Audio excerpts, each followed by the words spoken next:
Bem, pessoal, muita gente me questionando assim, Júlio, por que os números de Covid longa no Brasil têm sido tão altos quando se olha os indicadores do resto do mundo? Vou dar exemplo para vocês entenderem. Saiu recente o estudo da Fiocruz mostrando, eles pegaram uma amostragem de 1.200 pessoas, né, que tiveram PCR positivo e questionaram sintomas pós-Covid, né? E 60% dessas pessoas falaram que estão com sintoma ainda, né? Então são sintomas de Covid longa, né?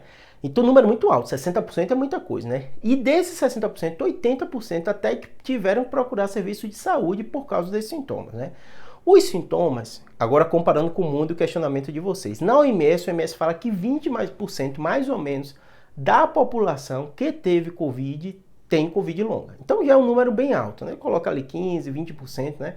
Vai variar de trabalho para trabalho, mas é a média que a OMS usa, né? Então você olha esse número de 20% e olha o Brasil 60%, você já começa a ficar preocupado, né? Quando você bota a lupa sobre as queixas mais comuns, tem um pouquinho de diferença aqui no Brasil, né? Primeiro lugar, né? OMS, quando ela está olhando o mundo, tem vieses, né? Porque é difícil ela ter um real número global.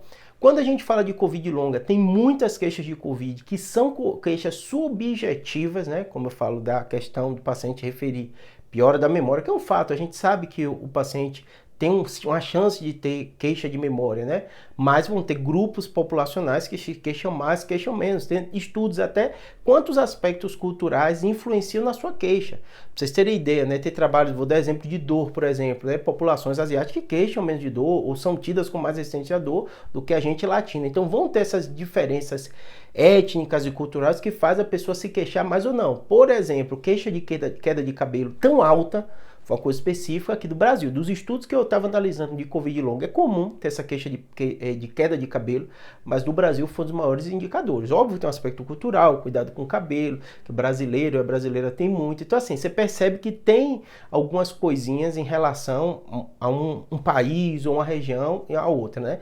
E, obviamente, esse número do MS parece mais baixo quando você compara de outros locais. Estados Unidos e Europa são números maiores do que esse, que a OMS relata de 20% mais ou menos, tá bom? Então não é nada para assustar, não é que a Covid aqui no Brasil está tendo mais Covid longa do que os outros locais, é apenas um estudo da Fiocruz, né? Vai precisar prolongar por mais tempo, né? Fazer estudos mais específicos, mas realmente as queixas